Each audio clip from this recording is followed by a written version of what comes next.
दुसरीकडे व्हीएसआरच्या विमानावरून रोहित पवारांनी आणखी एक मोठा स्फोटक दावा केलाय। 2023 मध्ये मुख्यमंत्री असताना एकनाथ शिंदे दावोसला गेले, पण त्यावेळी इराणनं विमान पाडणार असं सांगितलं होतं असं रोहित पवार म्हणालेत। नेमकं असं काय घडलं होतं पाहूयात या रिपोर्टमधून। एकनाथ शिंदे साहेब स्वतः दावोस गेले होते। झुरिकला जात असताना इराणमध्ये त्याला तिथून जावं लागतं। फायटर जेट सुद्धा तिथं आले होते आणि त्यांनी सांगितलं होतं तुम्ही जर आत्ताच्या आत्ता नाही वळला तर तुमचं विमान आम्ही पाडू।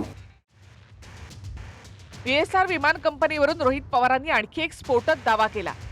2023 मध्ये मुख्यमंत्रीपदी असताना एकनाथ शिंदे दावोसला जात होते, पण व्हीएसआर कंपनीनं परवानगी न घेतल्यामुळे इराण आणि इराकने विमान उडवून देण्याची धमकी दिली होती असा दावा रोहित पवारांनी केला। रोहित पवारांच्या दाव्यानुसार एकनाथ शिंदे दावोसला जाताना बहरीन इथे त्यांचं विमान इंधन भरण्यासाठी उतरलं होतं। इंधन भरल्यानंतर विमानाने टेक ऑफ घेतला आणि स्वित्झर्लंडच्या झुरिकच्या दिशेनं निघालं। त्यानंतर शिंदेंच्या विमानाजवळ इराणचे फायटर जेट आलं आणि शिंदेंच्या वैमानिकाला सांगितलं की लगेच वळून परत जा, नाहीतर विमान पाडू। शिंदेंच्या वैमानिकांनी तात्काळ विमान इराकच्या दिशेनं नेलं आणि इराकनं सुद्धा विमान पाडण्याचा इशारा दिला। यानंतर विमान पुन्हा बहरीनला आणण्यात आलं। त्यानंतर व्हीएसआर कंपनीने सर्व परवानग्या घेतल्या आणि नंतरच विमान झुरिकला गेलं।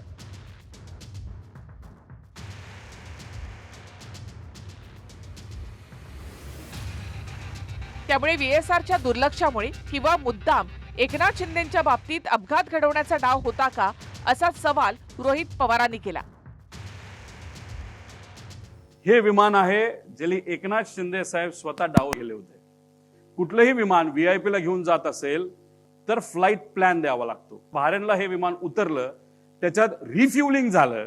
रिफ्युलिंग झाल्यानंतर ते झुरिकला जात असताना इराणमध्ये त्याला तिथून जावं लागतं। इराणच्या देशाने त्या विमानाला जवळ जाऊन आम्हाला जे कळालेलं आहे कदाचित दुसरे फायटर जेट सुद्धा तिथं आले होते आणि त्यांनी सांगितलं होतं तुम्ही जर आत्ताच्या आत्ता नाही वळला तर तुमचं विमान आम्ही पाडू। हे इराणच्या एअर डिफेन्सली त्या ठिकाणी सांगितलं होतं। त्याच्यात कोण बसलं होतं? एकनाथ शिंदे साहेब बसले होते। मग इराणवरनं ते इराकच्या साईडला गेलं, इराकली सुद्धा हेच केलं। मग या बाबतीत इंटरनॅशनल ग्राउंडला व्हीएसआरला हाताशी धरून, नाही तर व्हीएसआर स्वतः दुर्लक्ष केल्यामुळे, नाही तर मुद्दामून एकनाथ शिंदे साहेबांच्या बाबतीत सुद्धा तोच प्रकार होणार होता का असाही प्रश्न आम्हाला होऊ शकतो। याबद्दलची माहिती ही डीजीसीएल काय प्रसिद्ध केली आहे का? एकनाथ शिंदे साहेब या बाबतीत स्पष्टपणे सांगू शकतात, पण जी माहिती आमच्यापर्यंत आलेली आहे ती आमच्यापर्यंत आलेली आहे। परत ते विमान बहरीनला आणलं गेलं आणि बहरीनला आल्यानंतर सगळ्या परमिशन तिथे घेतल्या आणि मग झुरिकला तिथे गेलं। रोहित पवारांच्या या दाव्यानंतर शिंदेंच्या शिवसेनेनं व्हीएसआर विमान कंपनीनं असं केलं असेल तर ही गंभीर बाब असल्याचं म्हटलं। रोहित पवार यांनी मांडलेला विषय अत्यंत गंभीर आहे। जर ती कंपनी इराक आणि इराण या हद्दीमध्ये जर विमान नेत असेल, त्यामध्ये माननीय मुख्यमंत्री आहेत आणि जर मुख्यमंत्र्यांनी खरंच त्या विमानातून प्रवास केला असेल, त्या संदर्भात माहिती ती देतील, परंतु ही बाब जर सत्य असेल तर अत्यंत गंभीर आहे। रोहित पवारांनी जे स्टेटमेंट केलेलं त्यामुळे अस्वस्थता निर्माण झालेली आहे। तर अजित पवारांच्या विमान अपघातावरून रोहित पवारांनी व्हीएसआर कंपनीच्या वकिलांनी माळी कुटुंबियांना केलेला फोन सुद्धा ऐकवला, ज्यामध्ये व्हीएसआरचे वकील माळी कुटुंबियांना कॅप्टन ने गलती कर दी और प्लेन ठोक दिया असं सांगतायत। एक जे माळी परिवार आहे त्यांना एक आलेला फोन, तो आहे व्हीएसआरचा जो वकील आहे त्यांनी त्यांना फोन केला। त्यातला छोटासा पार्ट फक्त त्या ठिकाणी आम्ही देत आहोत, वाजवा।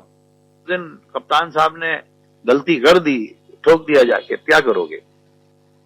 क्या गलती है समझ में नहीं आ रहा है। अगर वो पुणे चले जाते, नहीं विजिबिलिटी खराब थी, उनको दिखा नहीं, रनवे जिधर था उसके लेफ्ट में जाके वो ठोक दिया उन्होंने, क्या करोगे आप? विमान अपघातावरून एएआयबीने प्राथमिक अहवाल दिला। त्यामध्ये अप्रत्यक्षपणे कॅप्टन सुमित कपूर यांच्याकडेच बोट दाखवलं। विजिबिलिटी अर्थात आवश्यक दृश्यमानता नसताना लँडिंग केल्याचं अहवालामध्ये सांगण्यात आलं। मग दृश्यमानता नव्हती तर मग मुंबई आणि पुण्याच्या एटीसीने बारामतीकडे जाण्यासाठी परवानगी कशी दिली असा सवाल रोहित पवारांनी केला. तर ह्याच्यामध्ये आम्ही म्हणत होतो विजिबिलिटी कमी आहे. हे काय मोगम नव्हतो. तुम्ही मुंबईची विजिबिलिटी बघितली तरी ती 2500च्या आसपास आहे, रिपोर्टमध्ये दिलंय.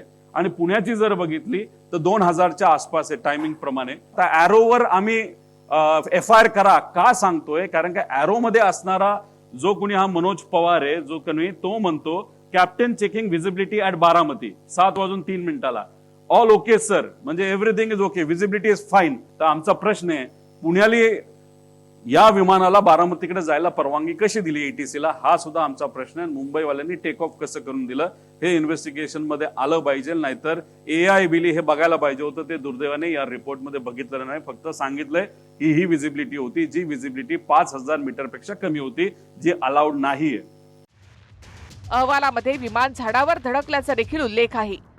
पण ज्या ठिकाणी विमान पडलं तिथे फक्त झुडपं आहेत.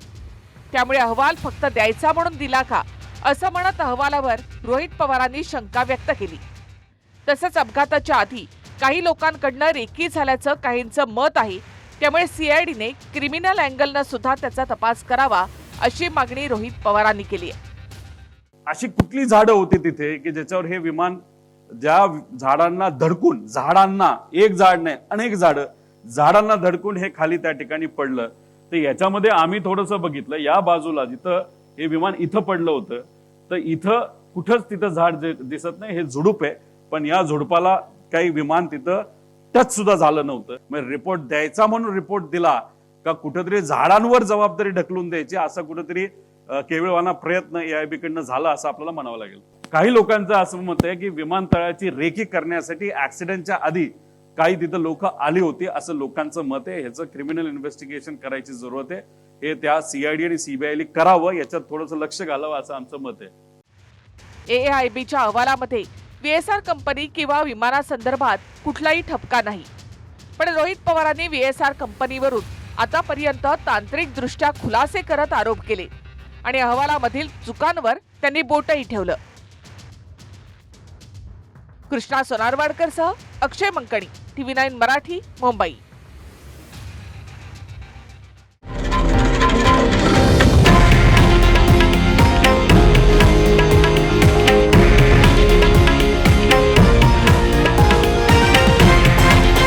हे आहे देशातील नंबर 1 न्यूज नेटवर्क आणि आपण पाहत आहात TV9 मराठी, एकमेव.